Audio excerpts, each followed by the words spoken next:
Yes, everybody, welcome back to Talking Wolves. Welcome back to a brand new match preview on the channel. We're going into the final 3 games of the Premier League season. It's the penultimate game at Molineux as Wolves host Brighton in this Premier League match this Saturday afternoon. As always, guys, if you're watching today, be sure to hit the like button down below. Subscribe to the channel if you haven't already, and let me know your thoughts ahead of this game in the comment section down below as well. Be giving you the latest from Vitor's pre-match press conference.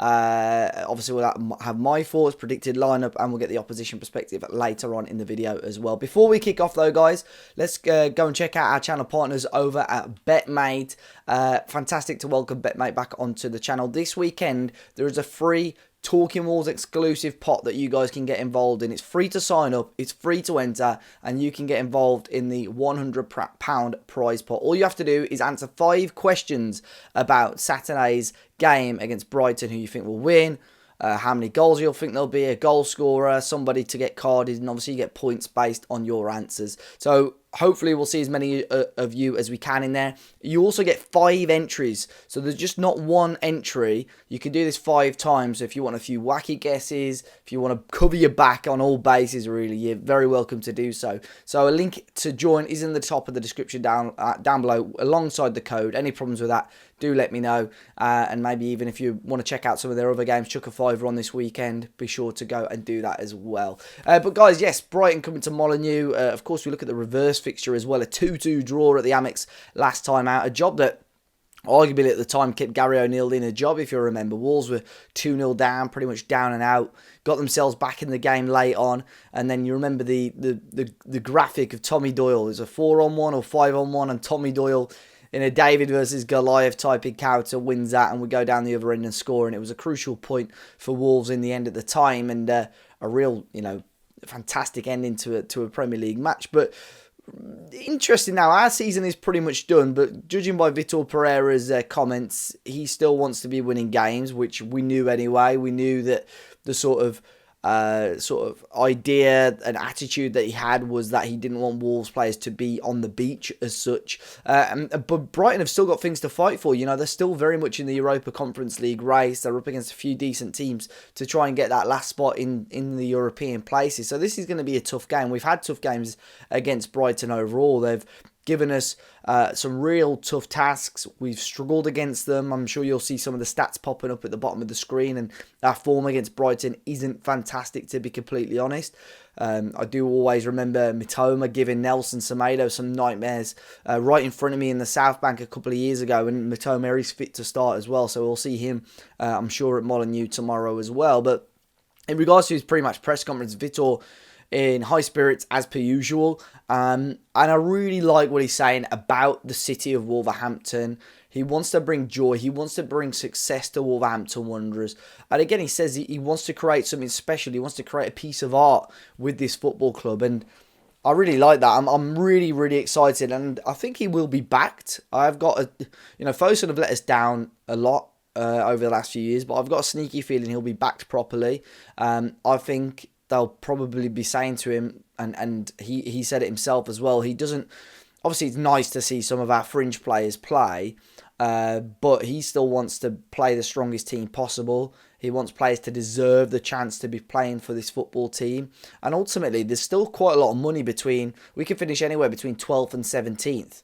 If we could finish, 4 weeks ago, you asked any Wolves fans, I think they would have said, yeah, 17th, we're probably not going to finish any higher than that. The fact that we can now finish much, much higher and actually get quite a lot more money. We're not talking sort of tens of thousands, we're talking millions, and I'm talking 8, 9, 10 million depending in difference in terms of where we finish. So if things go our way and Palace obviously have all their eyes on the FA Cup, we could still finish 12th, but I think anywhere between sort of 13th and 14th is a very respectable finish for Wolves. And we've got 3 games that are tough games but winnable games, and games against teams that I would expect Wolves to go toe-to-toe with, and very, very interesting battles in those 3 games that we've got left as well.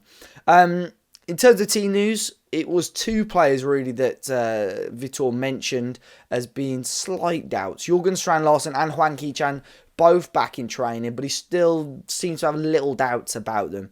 If I'm honest, judging by his words, I think Jurgen will start. I think we missed Jurgen Strand-Larsen quite a lot last week as well.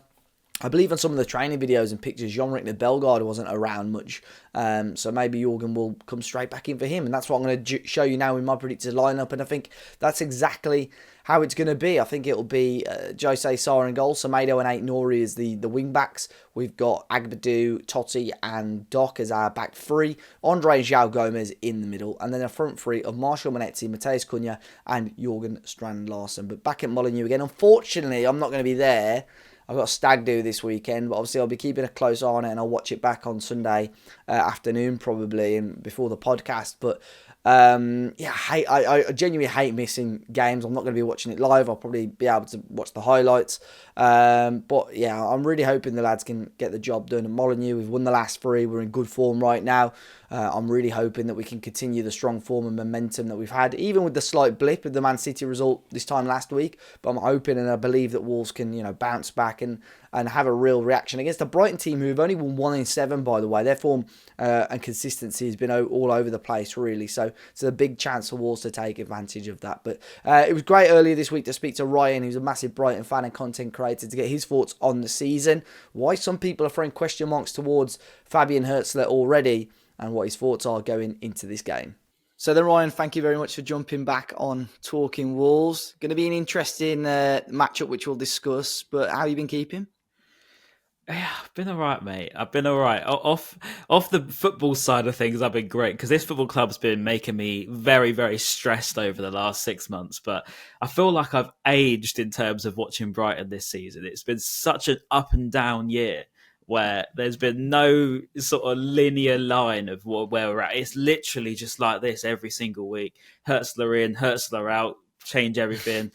Interesting season. It's been very different for Brighton fans, to be honest. But I'm all good myself, mate. How are you? Are you all good? I see Wolves are flying. Yeah, all good. You're all good, yeah. I mean, we're as we had a quick chat before we started, and yeah, we're on good form. And it's interesting in these last few games for us because I think Brighton are still in a good position, which we'll talk about. We've then got to play Palace, who are in a weird situation with their FA Cup final, then play Brentford, who have had a fairly decent season on the last day. But I think we're going into all three of these games thinking we should be able to, or we definitely could be competitive to get points out of these games. But I think they all pose different challenges, which will be interesting to see how Wolves approach them. But let's talk Brighton, because it's been a really weird season for you guys. I think I looked at the results just now, your recent results. It's 1 win in 7, albeit there are quite a few draws in there against good teams as well. And I looked at the table, you're still pretty much in the race for the European spots, the last 1 or 2 European spots. Is that still how you feel, Ryan? Or do you think that the chance for European football is over? Or are Brighton fans looking at it saying, look, we've got to get these points on the board? Because you've got a tough last 2 fixtures as well, Liverpool and Spurs.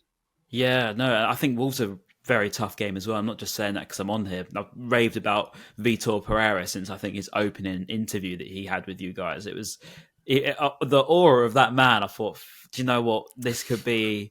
He is the next one. And I actually thought De Zerbi when I saw him, to be honest. He gives me so much De Zerbi vibes. It's insane. I don't know about his style of play quite so much, but I do know that it's good. But yeah, just on the Brighton sense, I think it's weird because whilst, I'd say, we're so close. And over the last, say, 3 years or whatever, I'll probably say, we're definitely going to have a good chance. This season, it's kind of the opposite, where, the fixtures are tough, but that's not really the reason why. It's more about you don't actually know what Brighton you're going to see. We're very different to watch than you'd maybe remember. If you've watched Brighton this season, it's so different to maybe the Brighton that you saw last year. And that was an expansive team, a team that's going to play through the press, a team that's going to be so exciting to watch on the build-up. And this season, we've really sacrificed that for intensity and that sort of thing. And whilst it can work at times, you want to see it probably a little bit more regularly than you do. It's definitely a naive tactic, I think, in the Premier League. And a lot of teams have worked that out. And I think Wolves will be a difficult one because if we are pressing you, I could definitely imagine you passing through us a little bit, to be honest. I'm looking at the sort of the manager as well. Younger manager came in, taking over from someone who, from the outside, seemed to be quite popular in De Zerbi as well. We had a very quick, again, conversation about that before we started, and you've, from what I've heard and seen from your sort of social media, never been 100% sure on Hertzler. But what are your overall thoughts on him? Do you think if you get European football, it's a success for Brighton and him? I just don't know. I think obviously he's a long-term plan because he's a younger manager, but I think Brighton have almost set themselves a standard now, haven't they? And I think you said the chairman said he probably wanted a little bit more from this season as well. So what are your thoughts on him and his debut season at Brighton? I feel bad for him, to be honest. I don't think it was his job. And that's all. Yeah. I feel like it's unfortunate in the way it's come about. It feels like the expectations of club and fans and the position of where the squad is in comparison to where Hertzler is in his career, and Hertzler as a tactician and as a person really are all pretty not aligned at all, which is the first time where you would say Brighton are quite wonky in terms of how their expectations are across the board. And then when you look at it on the vice versa flip side to when Potter had left and De Zerbi came in, you were almost looking at Potter taking us to the next level, goes to Chelsea, whatever. But then De Zerbi was like a nice big step up of this is a new revolutionary style of player. We're going to see something a bit different. And he was that sort of elite manager mentality that was coming over to a squad that wasn't quite ready for it. Whereas now, actually, we've got a squad that is probably very ready for it. I think we've got a squad depth that should and can compete at the top level of the Premier League.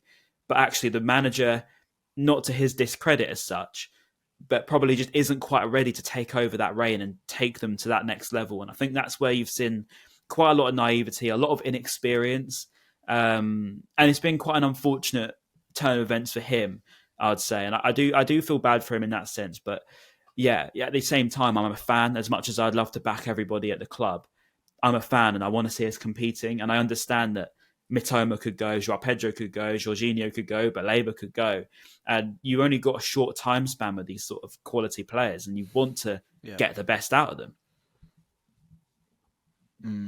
What do you think? Would they class it as a failure if he doesn't get European football? Do you think his job is under pressure at any point, or?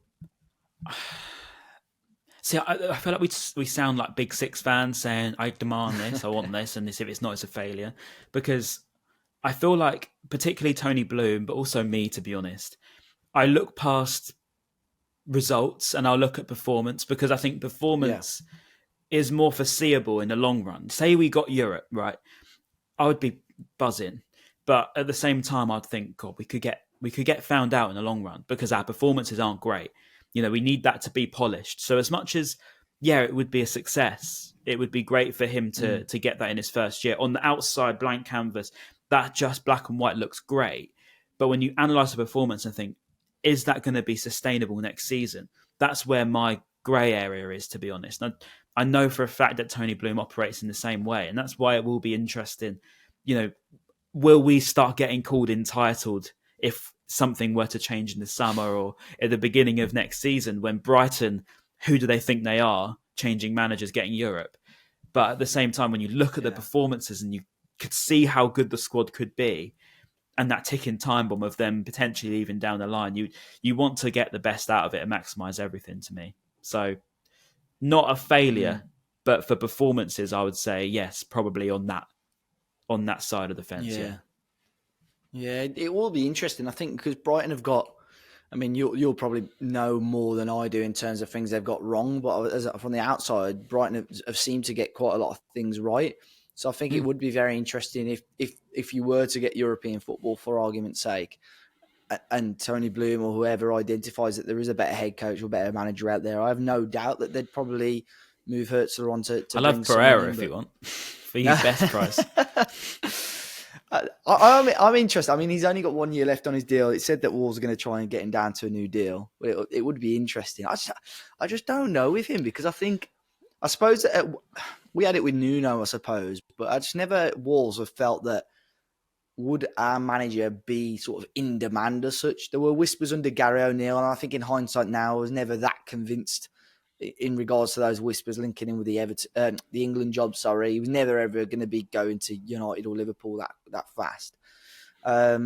So I've never sort of felt that someone is warranted a big move after their time at Wolves, but I think at the moment with how Premier League clubs are moving, the bigger clubs as well, it would be no surprise. And he's got his name out there. He's got a great relationship with the fans. His football's doing well as well. I would be interested. I do wonder. I mean, it would probably take Brighton to get European football for it even to be an option. I don't think he'd just move if to another Premier League club without that. But no, it would be interesting. But in terms of playing squad, I mean, you mentioned a few players there. There's some top players still in that Brighton squad. I've seen you rave about the midfielder, is it Baleba, a few times this season. But is there anyone else? I mean, you could talk about him as well. But is there anyone else that stood out for you so far this campaign? I will touch on Baleba because he just won Young Player of the Season last night. And I actually think, as much as I absolutely love Van Hecke, I do think it probably was his to win Player of the Season as well. He's been such a consistent performer. What I like about him is he's different in the sense of he's very all-rounded as a complete midfielder. You saw Caicedo when he was here, and you saw McAllister when he was here. You'd associate Caicedo to being such a good tackler, which he is, so good in interceptions, so good on the half turn, even on the full turn, to be honest, with receiving the ball. Baleba kind of just has a nice mixture of everything. Maybe the receiving isn't as good as Caicedo, of course, but when you look at him going forward, his turn of pace, considering his size, is literally insane. And if he manages to do it to you guys, you will see what I mean. He can just dominate any midfield, really, and make it look really, really, really easy. So that is probably one of my favourite things. He loves a few goals from outside the box, as you saw in that last minute against West Ham. And he had a few in that goal of the season contention as well. So don't be too surprised to see him having a few goes from 30 yards. I think in terms of other midfielders, I'm quite disappointed with Mats Wiefer. Not for his own sort of fault, to be honest. I'd say I actually wanted to see him play in midfield more. We've been seeing him on right back. We've been seeing him sort of in and out with playing the last 5 minutes of games. But when we signed him, we were told he's the best deep line playmaker in the world. And I can probably remember at least 5 times, maybe less, a maximum of 5 times that I've even seen him play that role. And I think if we managed to get to see him around Carlos doing a bit of a double pivot, maybe you could have seen a different style of play. And that's maybe my frustration with Fabian Hertzler's football. We don't play through that midfield as much, anywhere near as what I want to see. So I can't give you, as much as we've got a great pool of talent in Matt O'Reilly, Yasin Ayari's had a decent season. Jorginho Ruto is obviously not available, but a fantastic player. You've got so many good players there, but actually we isolate midfield, we empty midfield, and we overload up front and try and go for long balls and try and catch teams out using Mitoma, using Minte. So actually it's a very different Brighton, and it's a shame because of the players and players in mid-possession that I could rave to you about, but I feel like it's just, again, misalignment throughout, to be honest. Yeah, saying that it would be an interesting midfield battle because that's probably where we've had a lot of joy, João Gomez and Andre this year, and I think that'll be an interesting battle, against Baleba as well, who I've seen you point out. He's caught my eye a few times as well. In terms of the sort of shape up top, Ryan, I mean, is João Pedro fit? Would he start? I assume Mitoma and Minte will play as well. Is there space for someone else like Danny Welbeck, or what's that front line looking like roughly? I think João Pedro is still suspended, if I'm right in saying. Brentford okay. Was it 3 games ago? I'm trying to remember now. I think this is his last suspension game. I believe. Don't hold me to that. I could be wrong, but I think it was not quite 3 games ago. I think this one is the 3rd. It was one of the most stupid red cards you'll ever see, and actually quite disappointing on my point of view, because I was at Brentford and we were terrible, don't get me wrong, but to lose your star man really going into the last end of the season is really disappointing. Up front wise, Danny Welbeck's available. I think Jorginho is still injured, unfortunately, so we are a little bit light probably in terms of striking options. Evan Ferguson's obviously on loan, so is Enciso and Bonanotte for. Well, I'll let you work that one out. But then on the wings, we've got some very good wingers, exciting wingers, Minte and Mitoma. I think as a duo, there's not many sort of better wing partnerships than them two. So if you do see them together and firing as we saw last weekend, then yeah, I'd love to see Minte terrorise another opposition because he's so good to watch at times. Yeah, Mitoma's given Semedo nightmares over the years as well, hasn't he? He I has mean, I remember indeed, the yeah. game, Molineux. I think Semedo gets sent off, I think, the one game, or he's Yeah, I definitely, think you're right. I yeah, was at that one. I remember when he took yeah. it from the halfway line. And it's when That the was right away in end front of moved back the to away the fans as well, I yeah, think. it was Yeah. moved back to that side because I think before it was in the other end of the season before I went. But yeah, they moved it back to there. It was the best seat in the house in terms of watching Mitoma take on, I think, at least four Yeah. players. Mate, he's just different level, and he's the one that I think could, particularly the cities and Liverpool's, Arsenal's of the world that could be after a winger in the summer. I mean, I honestly don't think there's many better than Mitoma. I still think he's underrated. I really do. I don't think anyone understands how good he is. On his Yeah. day, his dribbling ability, mate, is out of this world. How old is he now as well? He's Still going early into his 20s, is he? prime, 27. So he Oh, looks a wow, lot younger okay. than he is. Yeah. He's 27, Yeah. 28. I had a So feeling he was. just entering his I prime. think he's been around longer than we think as well. He's been, Yeah. third or fourth year, Well, he maybe, in didn't the break Prem as well? into football professionally till he was like 19, 20. So he's a bit of a late bloomer, Yeah. a bit like a Vardy or something. So, he's done it in a Yeah. bit of a different way. But yeah, he's, mate, I could talk for another hour about Mitoma. I think he's brilliant. And for me, probably one of our most important players, if not the most important player. Without Mitoma, I don't know how you replace. We cannot replace him, right? I can't think of many left wingers that come on and do something like that. We've got a pandemic in football of left wingers. I saw people talking Yeah. about it. There's not enough out there. So when I go and say, "Oh, Mitoma is one of the best in the world for where he is," I mean it. I really do, and I don't think we can just go and get somebody else in. Even we don't really have wingers. We have to play like inside tens almost. Yeah, exactly. That's just the style of Vitor's play, but we haven't really got any out and out wingers. To be fair, I think they're a dying breed anyway. Like someone that can take on a man and so on. But Yeah. in regards to Minter as well, what was his celebration about? Was that disrespectful to Newcastle? Respectful to Newcastle? I don't understand what he was trying to do. I think it started respectful, and then he was like, "Actually, no, screw these guys." No, I'm joking. I think it was a bit weird. My taking of it, because I didn't see from where I was, because my season ticket's right at the top of the West Stand, so you get a great view of the ground. But the celebrations, obviously, that way are a little bit difficult. And he was doing this, I think, to begin with, as if to say sorry. But then it's looked like he started pointing out at least this front row of Newcastle fans. I thought, what's he doing? And then he goes, the media cut this bit off, which was quite interesting.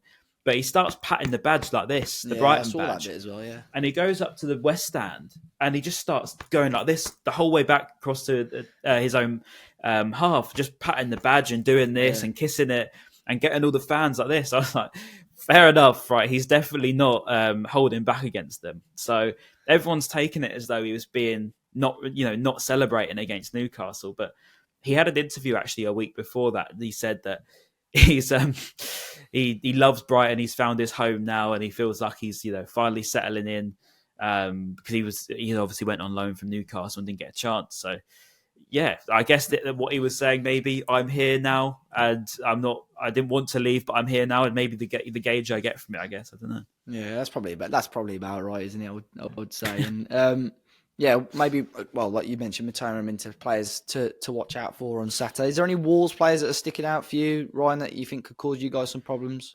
Is it boring to say Cunha again? Because I feel like I remember saying it last time, and it was more unpopular then. I think when I last talked about Cunha, it wasn't quite as cool to now say Cunha, who's talking about going to Man United, and everyone's talking about he's it. on fire. But at the same time, with his talking Wolves history, I feel like maybe his attitude, but perhaps has changed. I guess we'll find out. But it will be interesting to see him because, particularly through midfield, as I say, we do feel a little bit isolated through the middle. And as you say, Joao Gomez, your midfield is very well balanced, and it'll be interesting, particularly for a new manager like Pereira. And this is what is intriguing me. To see that maybe play through midfield could be interesting because that's one thing that I think we've been really lackluster on. And to see us, I mean, you probably agree with me. I don't think the Premier League has had standout sort of tacticians throughout the year. I don't think anyone's played consistently well. So it could be quite interesting to see us actually take on a team with a very, very good and strong midfield, diversive midfield. And, maybe you could see a Cunha Cunha wonder strike again. But I do worry about your team, mate. I've got to be honest. Even like Strand Larsen, for example, I just worry that big centre forwards, they could cause problems against us. We are really, Hit a really good bit of inconsistent. form as well. Exactly. Saying Yeah. that though, he was injured last week against City. I Was he? I assume didn't he'll realise come that. back in. Yeah, I assume he'll come back in. He had a slight knock, and apparently he was touch and go right until kickoff. So hopefully he'll come back in because we did miss him against City. To be fair, He's a we just missed that nuisance, and he vertical scores. form. Yeah. He seems quite clinical from the outside looking in. Mate, his conversion rate is very good. Like his shot to shot on target ratio is like very, very decent.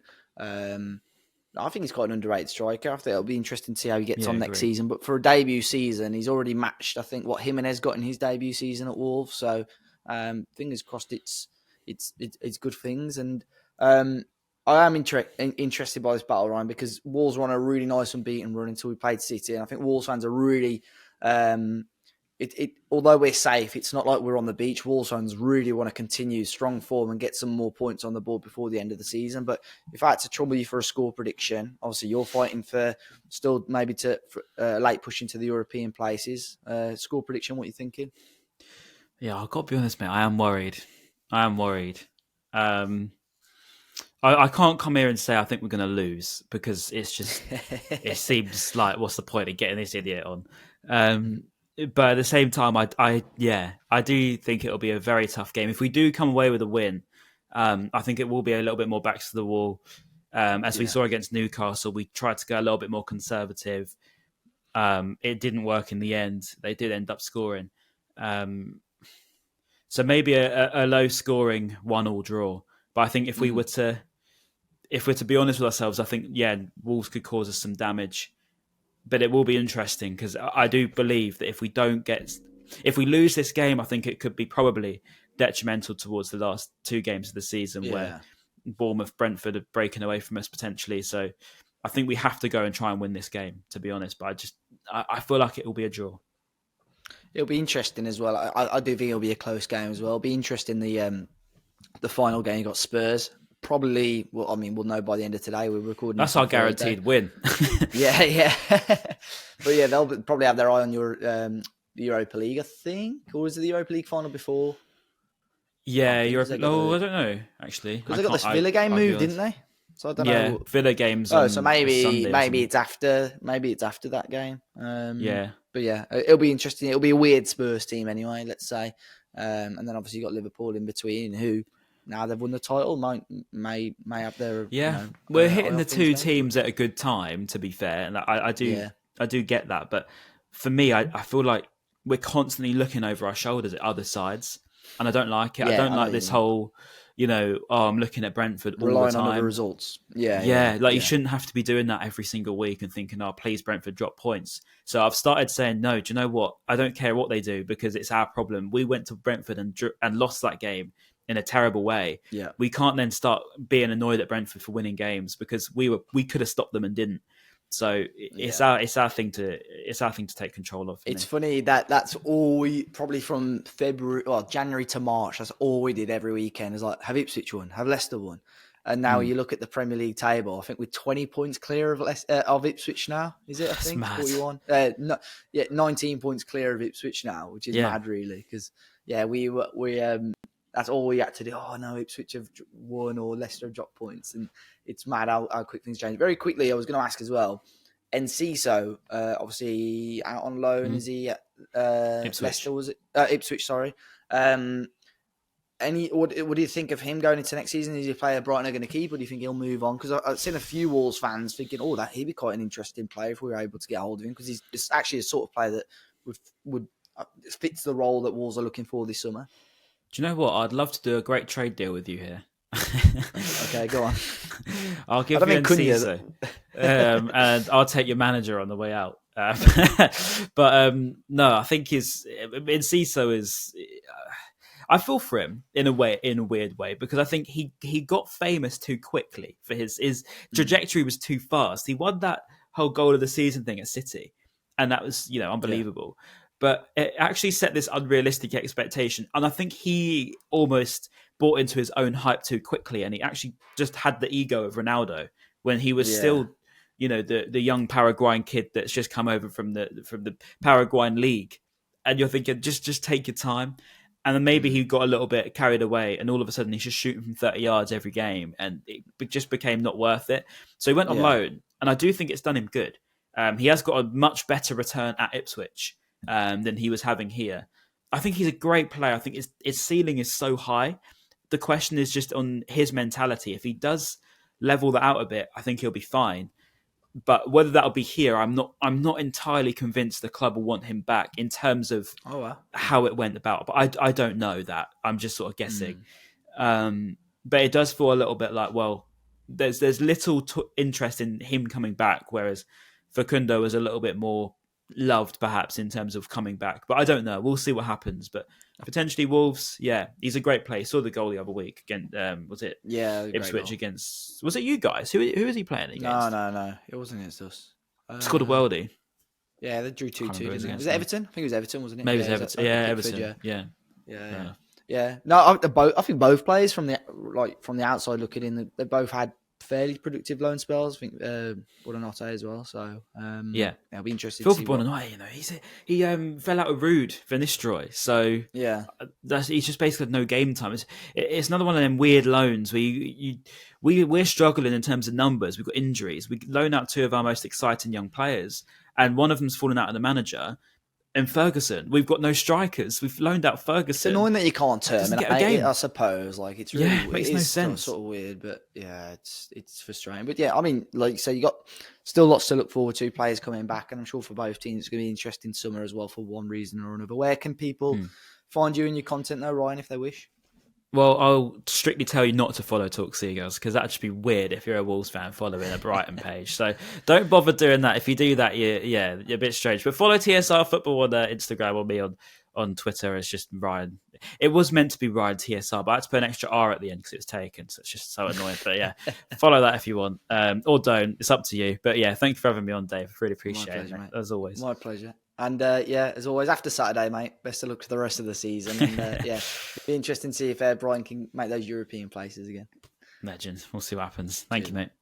Cheers, mate. So big thanks to Ryan. I'll make sure to leave his links in the description down below as always. And let me know your thoughts in the comments section down below on your score predictions, folks. I'm going to go with the classic Dave as a party, 2-1 win. But fingers crossed we can get the job done, guys. As always, be sure to hit the like button down below, subscribe to the channel. Make sure you get involved in the BetMate game down below. The link and the code to join in is there. It'll be great to see as many as we can of you in there as we can. And fingers crossed it's 3 points to the Wolves tomorrow. But until then, I'll catch you on the next one.